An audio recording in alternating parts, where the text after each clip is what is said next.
we're going to look at another horrific instance with you. At the 2012 Summer Olympics in London, Felix Verdejo Sanchez, a young Puerto Rican boxer, shone well. He was referred to be a diamond, one of his country's most potential and talented sportsmen. He was anticipated to win championships and gold medals. Then it appeared to everyone that this gifted and ambitious young man would achieve great things in athletics. In 2021, the boxer's name appeared in all of the world's media, but this time as part of a criminal chronicle. This narrative is about a youthful attachment that turned into an addiction, resulting in a sad catastrophe. Also discussed is how the architect of the main knockout of 2014, who was hailed and encouraged by two-time Olympic champion Vasyl Lomachenko, nearly received a death sentence before being sentenced to life in jail.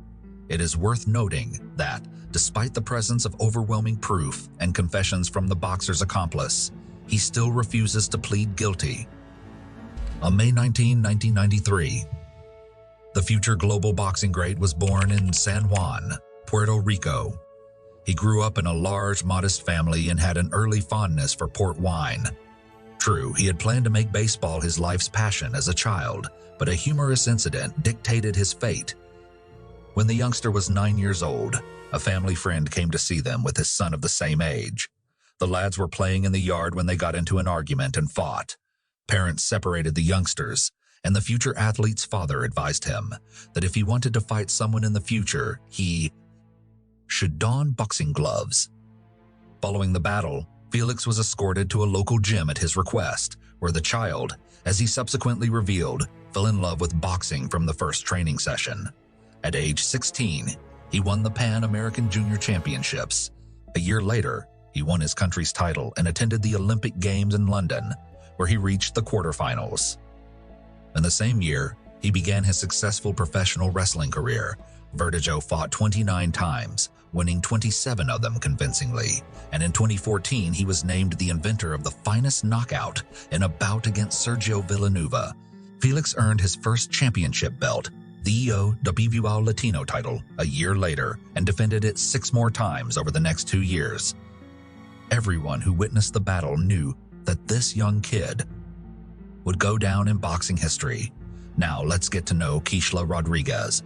The girl was born in San Juan in November of 1993.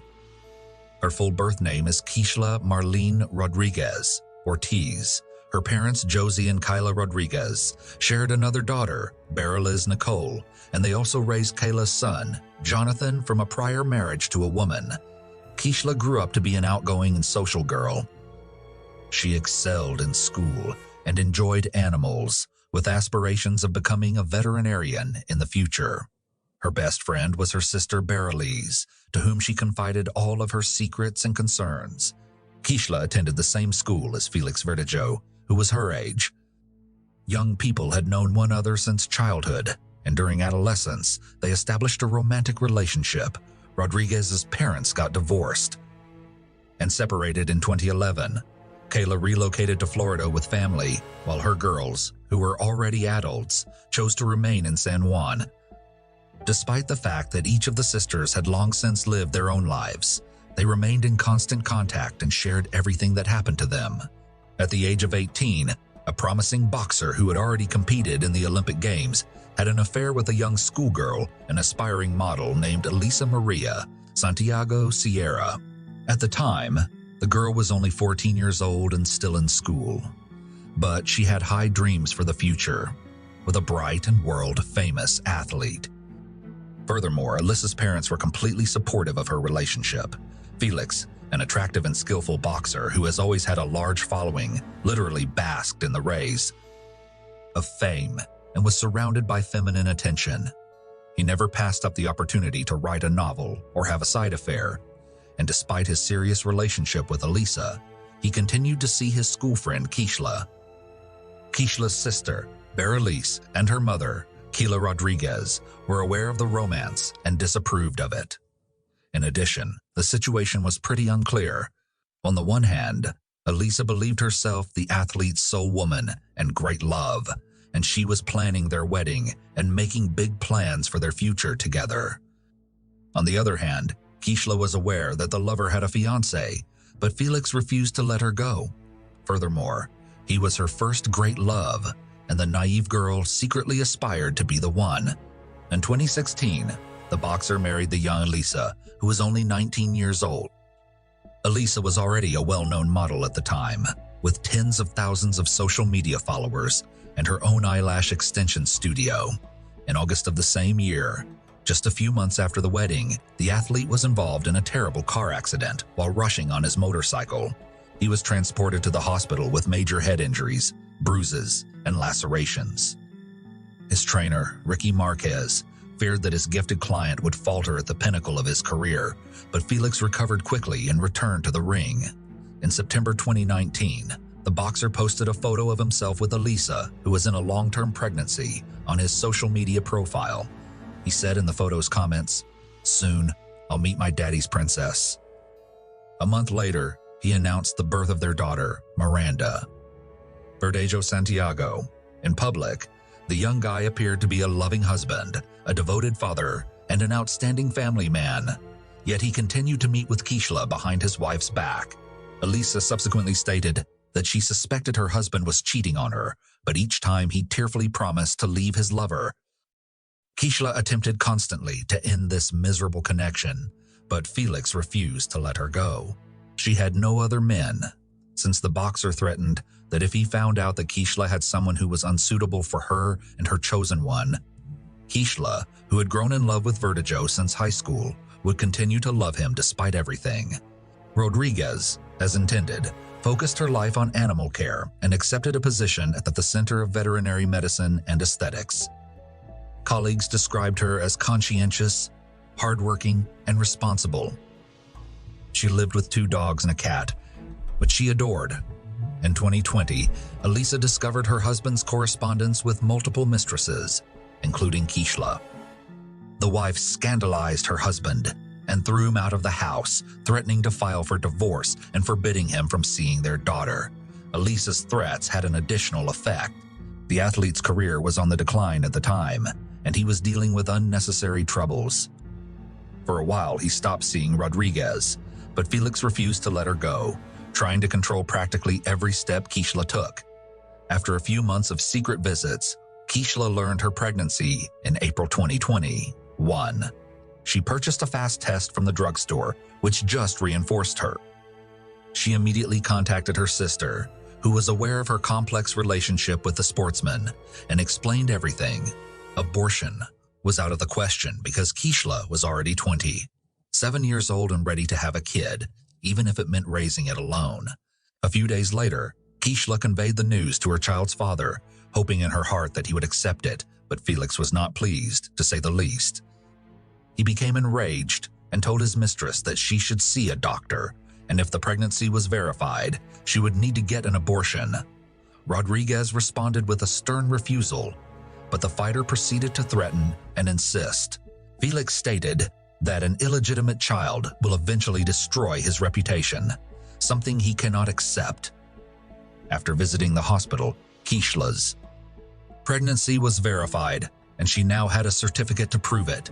She called Felix and told him everything, making him furious. Felix yelled and demanded that Keishla quickly get rid of the infant, but she flatly refused. The athlete then decided to go undercover, claiming that he did not believe her and wanted to personally inspect the provided medical certificate. He scheduled a meeting with Keishla in the evening in a public area, which did not surprise her because they always tried not to draw attention to themselves and avoid getting in front of anyone. A few days before the encounter, the boxer visited his old friend Luis Antonio Cadiz, who worked in a local machine shop and had connections to the criminal underworld, selling illegal substances. Felix briefed him on the situation and requested his assistance in getting rid of pregnant mistress. Louis had previously been in the police's area of vision, and the idea of being imprisoned terrified him, but the athlete remained determined, confident that everything would go smoothly and that the police would never turn them in. Furthermore, Felix offered him a substantial monetary prize, and Louis consented.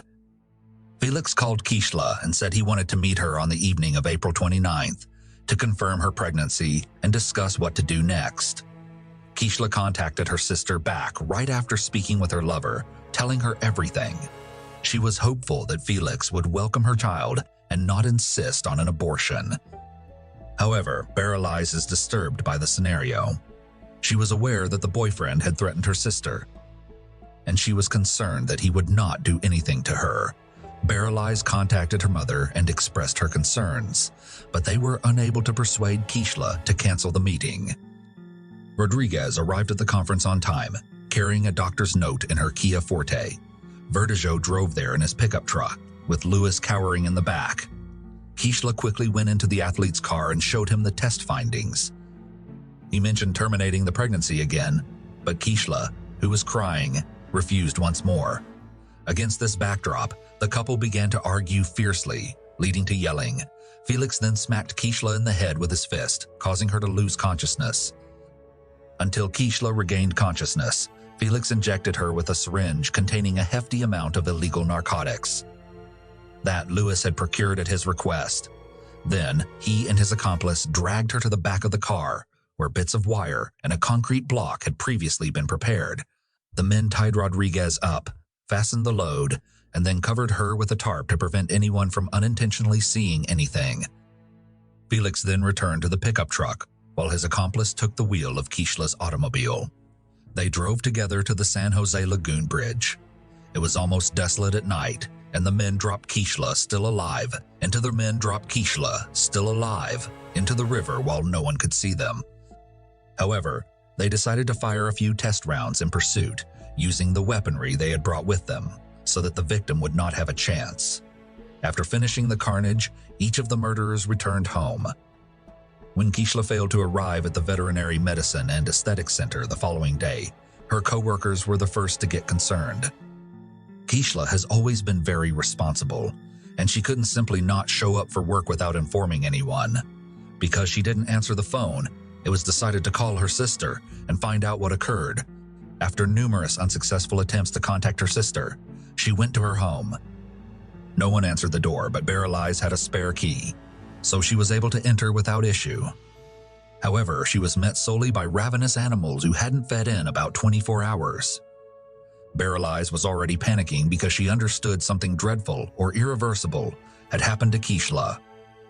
She quickly called her mother and told her everything, and then she informed the police about her suspicions and threats against her sister.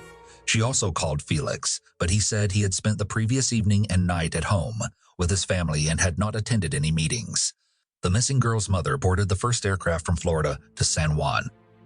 She suspected that her partner had brought her daughter to a private clinic and paid for an abortion without her approval. Kayla did not want to think about Keishla's death. The initial step was to question the missing girl's neighbors and co-workers, but they found nothing odd and were unable to contribute any significant information to the investigation. Messages regarding Rodríguez's disappearance were also posted on popular social networks, with appeals for responses from anyone who knew anything about her fate or current whereabouts. The case immediately gained attention, and when it was revealed that the missing girl was in a long-term relationship with a prominent player and expecting a child with him, reporters lined up to question any of Rodríguez's family members. The relatives did not hold back and openly expressed their thoughts, including blaming Felix for the incident. On April 30th, Keishla's automobile was discovered abandoned on the city's east side, including her documents and personal things. No traces of struggle were discovered in the interior, offering a slim chance of discovering its owner alive. On May 1st, a passerby walking across the lagoon bridge noticed a peculiar figure resembling a human body in the shallow waters. He informed the police, who quickly found the body of a young woman from the water, presumably the same one the entire city had been seeking for several days.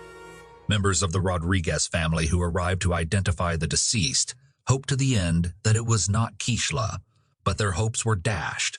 The body had been in the water for several days and had altered dramatically, but the girl was easily identified by a unique tattoo on her arm. When the horrible finding made headlines, city citizens rebelled and began holding spontaneous rallies to demand justice for those involved. Verdejo was apprehended and transferred to the police station for questioning the same day, but the athlete strongly denied his involvement, claiming that he was at home with his family on the night Keishla went missing. Felix was released on his own recognition. Isance because no charges had been filed against him. One of the crucial witnesses was the athlete's legal wife, who admitted during the initial interrogation that she was aware of his romance with Keishla, but had just recently learned of her rival's pregnancy. Furthermore, she did not confirm her husband's alibi, claiming that he was not home on the night of the murder. The first thing investigators did was look at traffic surveillance film from the time Keishla was thrown. That's how they discovered Felix's pickup truck and the victim's car following each other, but the Kia Forte was obviously not driven by its owner. On the same day, the boxer's automobile was taken for examination, and part of the deceased's hair was discovered in it. Louis was the first to submit to police, pledging to confess the whole truth in exchange for a lighter punishment. Felix was also arrested, but he refused to participate with the inquiry, refused to answer questions, and continued to deny his culpability in the face of indisputable evidence. Felix was arrested in possession of a firearm that he used to shoot the victim from the bridge and for which he had an official authorization. In addition, a cell phone check revealed that Felix, Louis, and Keishla were all at the same place the tragic night. Keishla's final farewell took place on May 8th, and the burial ceremony made national headlines. It was a type of action that called for the perpetrators of the tragedy to be punished to the fullest extent of the law, while also drawing public attention to the issue of gender violence. Rodríguez's coffin was transported to the cemetery in a white carriage over which white flower petals were tossed from the air, rather than a usual funeral. Many well-known Puerto Ricans, including entertainers, athletes, politicians, and public personalities, have spoken out over the high-profile occurrence. Verdejo was accused with carjacking, kidnapping, premeditated murder, and the killing of an unborn child. All of these crimes carried the death penalty, but the families of the deceased from the start requested that the court sentence the perpetrator to life in prison so that he could suffer in captivity for the rest of his life. The hearing was often postponed due to the global coronavirus pandemic, but in the spring of 2021, the trial was held virtually. The court determined that the crime was conducted by a group of people by prior conspiracy and with particular cruelty to a pregnant mother. The chronology of events of that night, as well as the facts of the crime, could be reconstructed due primarily to Louis's testimony, who did not dispute responsibility. He admitted that, at the request of a friend, he obtained the medication for injection and brought a wire and a concrete block to dispose of the body. However, Felix insisted on his lack of involvement in the issue, despite the fact that his statements had no significant impact on the situation. By the way, the boxer's wife, who testified in court, filed for divorce almost immediately after her husband's imprisonment and attempted to distance herself from the situation by focusing on the development of his business and raising a small daughter. According to sources, Elisa Santiago just remarried. In an interview, Elisa acknowledged that she'd often received anonymous calls and texts containing murder threats and death wishes for herself, daughter Miranda. Many believed that the athlete's spouse was the organizer of the crime, but no evidence was found. In the summer of 2023, it was revealed that the jury, having reviewed all of the evidence and heard testimony from all of the witnesses, was finally ready to announce the final verdict. Felix Verdejo and his accomplice Luis Cadiz were found guilty of all accusations against them, although the killers have yet to be jailed. The next court hearing is set for mid-November 2023.